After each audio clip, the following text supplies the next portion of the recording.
चलो मैम इधर, मैम इधर इधर मैम थोड़ा आगे, मैम थोड़ा आगे, थोड़ा आगे, मैम थोड़ा आगे आइए, और आगे। डरिए मत यार, डरिए मत, इंसान है वो। लेफ्ट साइड अनु मैम यार, सेंटर सेंटर मैडम, सेंटर अनु मैम। हो गया तो चल, क्या सोलो लाइट ही नहीं पहुंच रहा वहाँ तक।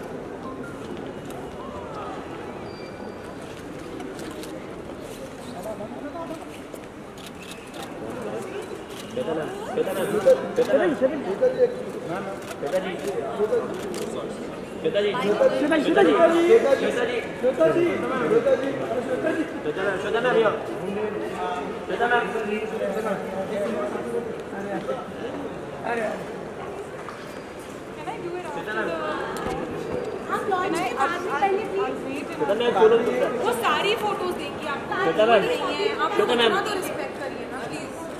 She is requesting you, she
yo yo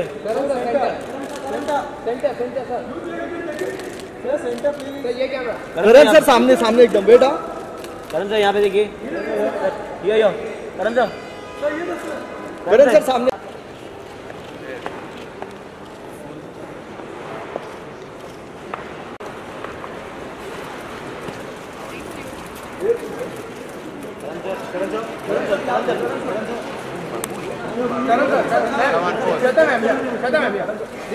sir इधर देखा ही नहीं।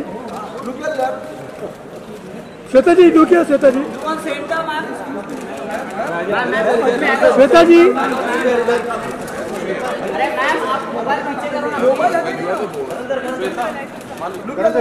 थोड़ा पीछे,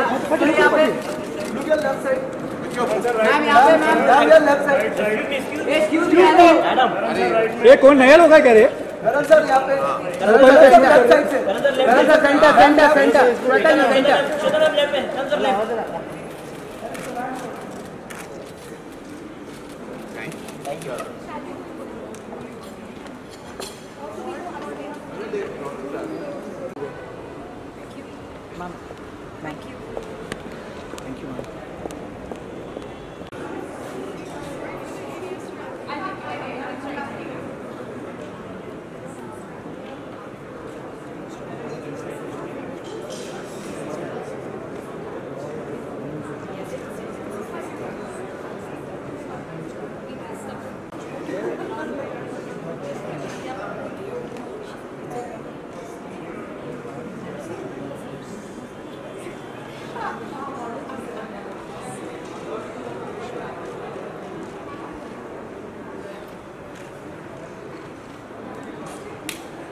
One more right.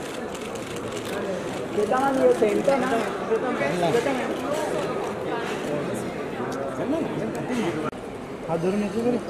निधि निधि साइड हो जाओ, निधि साइड हो जाओ, Nidhi side, Parag side, Nidhi side.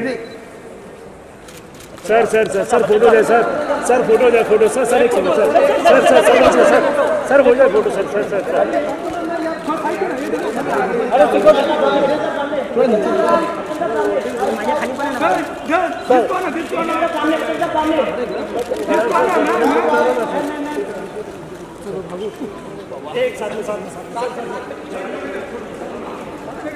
अरे कितना आगे जा रहे हैं यार।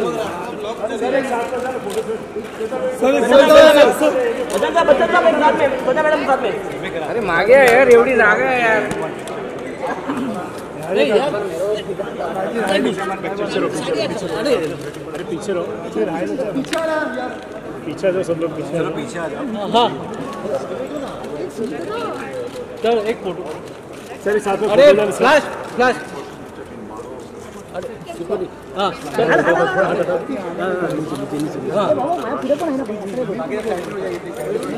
दादा दादा. अरे यार सर सर सर सर इधर. जय मैम जय मैम जय मैम. श्वेता मैम थोड़ा साइड. श्वेता मैम थोड़ा साइड. श्वेता मैम चुप रहे हो. मैम मैम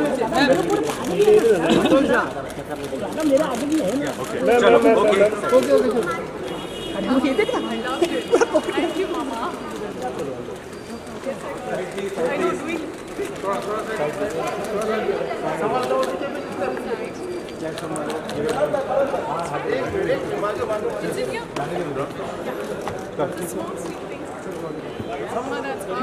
साइड हो जाओ, गिरे.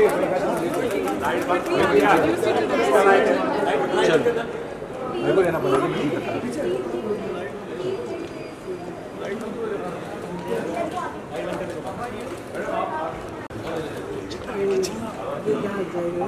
It was built in the late 60s or early 70s, modern in those times. And it's a story of the people who live in that building, the several families and households that live in that building. And at one level, it's a wonderful human story. At another level, so without giving away anything, I think I can, am I giving away anything if I say one of the denizens of the building mysteriously dies?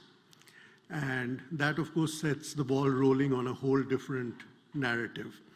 That's all I'll say, because you have to read the book. If you haven't picked up a copy already, copies are available outside. Please do pick up a copy. Wonderful read. And please then ask your friends to read it as well. Shweta writes with wit, with keen observation, with a very good understanding of human character and human emotion. And this is wonderful news for us at HarperCollins, but it's also wonderful news for the publishing industry in general, because we have here the arrival of a fresh, new literary voice who I hope and I'm sure is going to write many, many more books. And we are really, this has been, for all of us at Harper.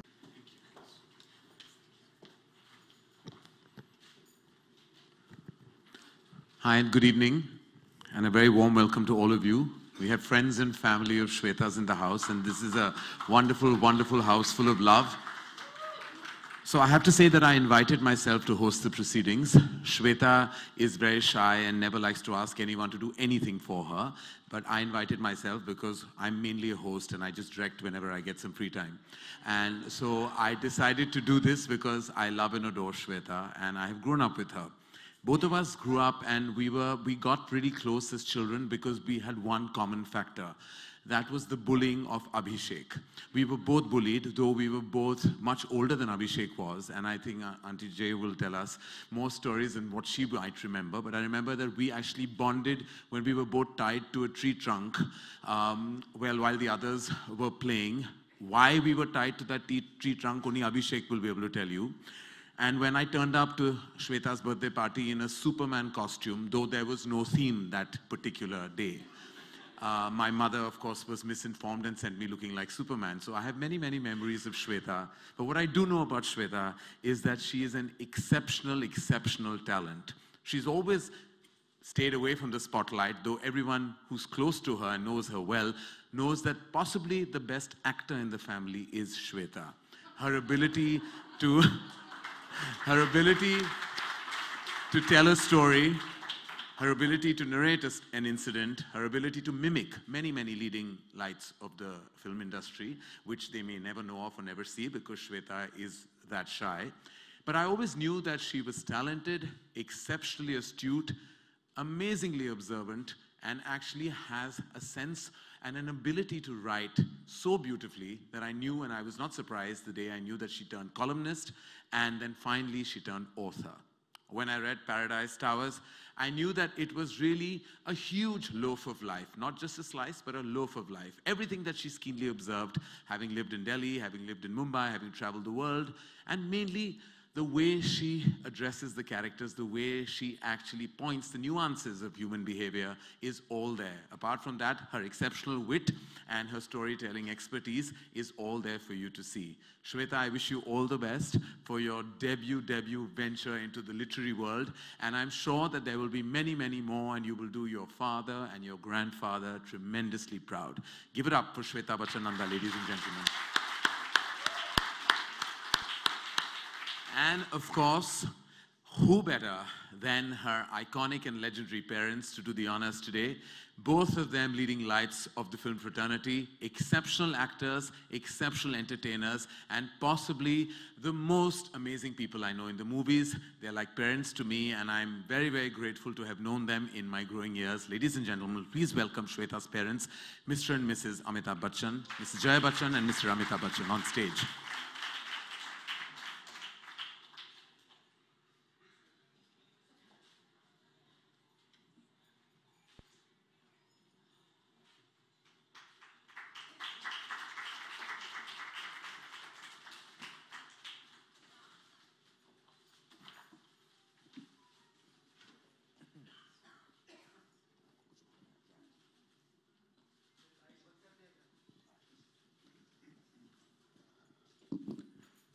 All right, now that we have Mommy and Papa on stage, we'd like the Renaissance girl, as I call her, on stage.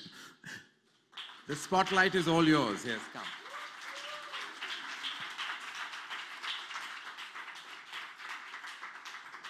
Shweta, come here. Okay. How nervous are we today? Very. You have anything else to add to that one-word reply that you gave me, considering you're meant to be amazing with words?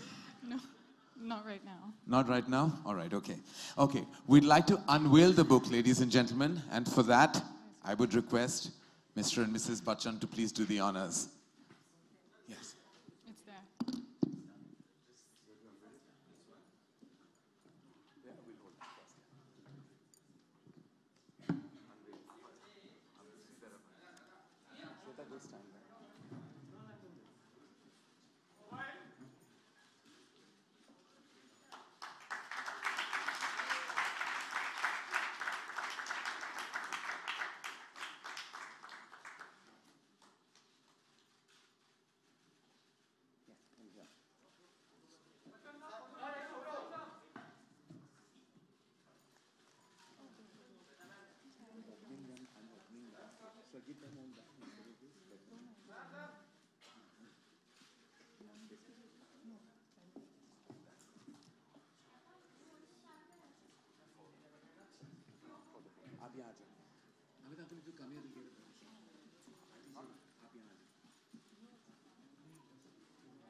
Yeah, thank you. Thank you.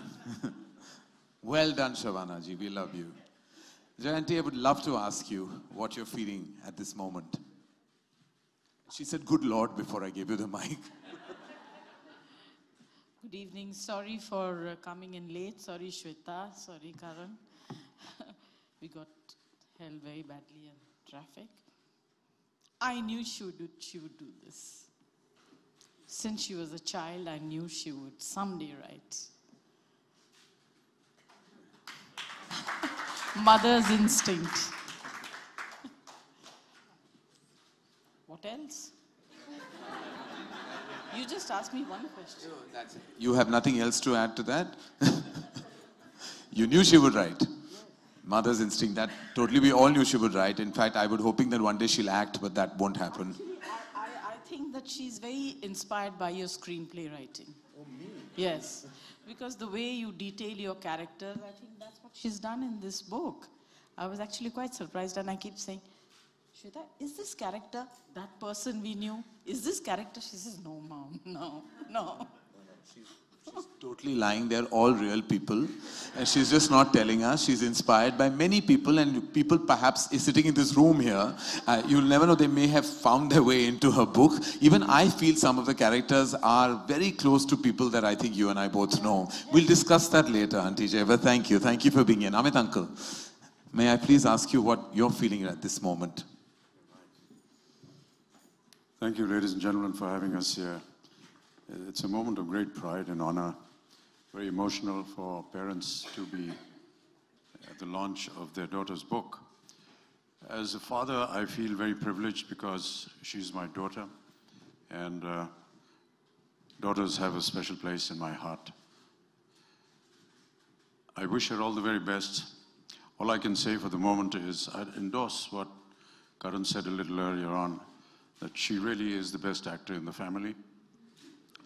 Every time we go through some kind of a moment in the day, during any event, there's always a little family meeting at the end of the event at home. And she takes over and does a takeoff on everyone that was present there. I do look forward to this evening when she will do a takeoff on tonight's event.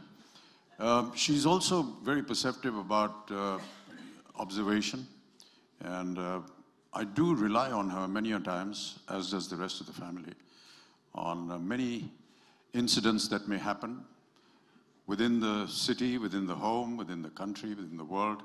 She has an opinion. Many a times we discuss, I do, the outcome of a film that I may have done or a film that she may have seen. And I have to say that she's always been right. When she says that a film is going to do well, it does well. When she says it's not going to do well, it turns out exactly right. So many a times I have begun to share some of my scripts.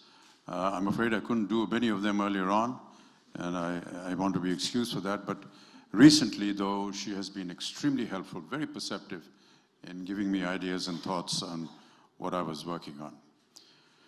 I can only give you my love and my blessings, Shweta, and thank you so much, all of you, for being here today to encourage her to grow, not just as my daughter, but as a woman and as a lady. Thank you. Thank you.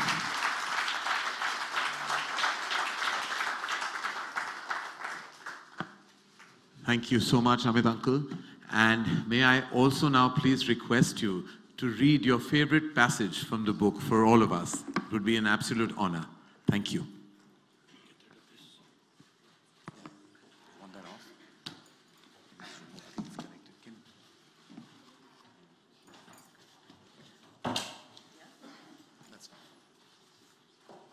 Shweta asked me to read certain portions of the book. She wanted me to read the prologue. I'll do a bit of that, and then a small portion inside the book as well. So in a leafy Mumbai suburb, on the very turn of a U-bend, stood the handsome structure of Paradise Towers, a residential building built in the late 60s as the last word in modern convenience. By modern, the builders meant that it had an elevator with a designated liftman and a garden that most bungalows would be envious of with its designated gardener. Over the years, other more modern and loftier structures came up in the area, dwarfing Paradise Towers. However, none could compete with its clean lines, meticulous planning, which kept it from flooding during the rains or its residents. The building stood a few meters from the beach, and depending on the time of day, it enjoyed either a balmy breeze or the stench of drying fish. The road it stood on was more a bylane that rarely saw any traffic besides the random vegetable vendor and fisherwoman who, with their baskets on their head, crossed over to their fishing village via the building twice a day. The facade of the building was vanilla white and got a new coat of paint every 5 years. On it was painted in bold brick red letters, Paradise Towers, vertically, with the S in the towers dangling just above the balcony on the first floor. That was another one of its unique features, whereas the buildings around Paradise Towers were painted steel grey. Their windows tinted black. Paradise Towers boasted a substantial balcony for every road-facing flat. It was a building law that the occupants were not allowed to hang their drawing on the balcony. So as the years went on, it retained its aesthetic appeal, while the places around it got cluttered and messy. The entrance was a wrought iron gate with arrowhead bars secured by a sickle lock mechanism. A smaller pedestrian gate was attached to it and was most often used by visitors and residents alike. A metal-sheeted guard's cabin stood outside the gate, though its inhabitant preferred to sit outside it on a folding chair, his register and desk fan jostling for space on a rickety stool in front of him. A wide concrete driveway led to the ground floor, where in the maze of pillars that defined the parking spots stood the elevator. A staircase, right by the lift, wound its way up the building, every even-numbered set of stairs being followed by a landing. The elevator was placed so that it divided every floor in two, with a flat on each side and a small lobby in front of it. The staircase also allowed access to each floor, and the substantial terrace, accessible to and all used by everyone for the drying of clothes, housing of water tanks, and the electrical room, and where all the staff gathered to moan about salaries and to gossip. Rarely in the spring, the building children would go up there to fly kites, but as the years wore on, the more modern modes of play were invented, the children lost interest. The flats were spacious and airy with large windows that let in the sunlight.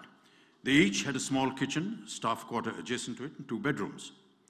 The garden downstairs was lush and lined with bougainvillea creepers on the boundary wall, which spilled onto the road, shedding petals and carpeting the street pink.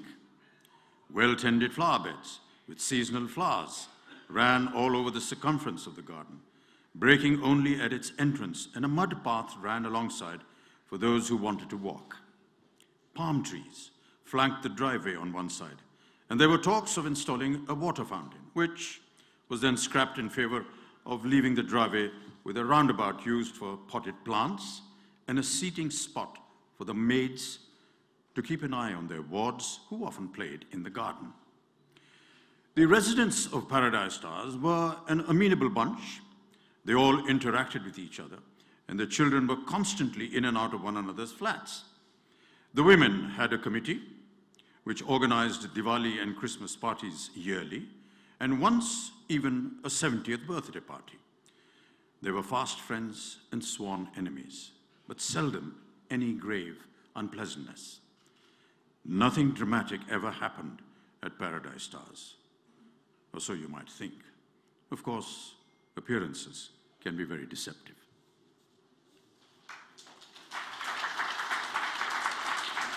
So that was the prologue to the book, and there's a little small chapter on one of the elements that stayed in Paradise Towers. So Dinesh's vacant spot in the car park was soon occupied by a bicycle superfluously trilling its bell as Mr. Roy, his mop of wiry black hair ruffled by the wind and thick black square-framed spectacles balanced on the tip of his nose that he peered over, swerved into place. Dismounting his cycle with some difficulty, seeing as he had weighed under his arm a briefcase, Mr. Roy parked his ride, smoothed his clothes and hair by running a hand over them, pushed his spectacles back up his nose, and proceeded to remove something wrapped in layers of newspaper from the basket attached to the front of his cycle. From the shadows, a middle-aged man came forward and relieved Mr. Roy of his briefcase, leaving the gentleman to better hold his newspaper-wrapped parcel. Though the Roys had a car, Mr. Roy preferred to use his bicycle. on trips to the fish market. Or so he told his friends. The truth, however, was that he had once driven himself into the gutter right outside the building. A nostalgic song on the radio had set him off daydreaming, causing him to lose control of his car. The car and Mr. Roy were extricated from the gutter with great difficulty. One of the Kapoor children had even captured the entire episode on their phone. The car, though, sent for an overhaul, would always smell of rotting bananas every time the engine overheated. Mrs. Roy had ever since forbidden her husband from driving the car when he was on his own, and so Mr. Roy had resorted to using his bicycle for most errands. Mr. Roy rung for the elevator that whirred and hummed as it descended, the liftman smiling his broad smile as he came into view. The grille of the elevator drawn open, the liftman greeted his passenger, who once ensconced in the lift became the subject of his over-familiar repartee. "Fresh fish for dinner today, Sabji," he asked, eyeing the parcel that Mr. Roy was now cradling in his arms. Mr. Roy gave him a perfunctory smile that should have indicated to the liftman that he found his questioning impertinent, but in this case managed only to encourage him. "When I was in my village in Bihar," the liftman prattled on, "we knew many Bengali families. Nothing like homemade macher jol, Sabji. It had been an age since I have had the pleasure of eating such delicately prepared fish." Mr. Roy leaned forward, pressing the button to his floor, which in his enthusiasm the liftman had forgotten to push, and the elevator began its labored climb to the second floor, where Mrs. Roy would be waiting to receive the fish that only her husband was trusted to select from the mongers, in lieu of which he would leave office early using a made-up physiotherapy appointment as his excuse. With a click and a jump, the elevator came to a halt on the 4th floor, where the middle-aged manservant, now divested of the briefcase, was waiting to open the elevator door and let his boss out. The minute he stepped onto the landing of the 4th floor, Mr. Roy's superior olfactory senses picked up the most divine aroma. Tilting his head backwards and flaring his nostrils, Mr. Roy shut his eyes, gave himself up entirely to the scent. He followed it as if in a trance, only to find his reverie broken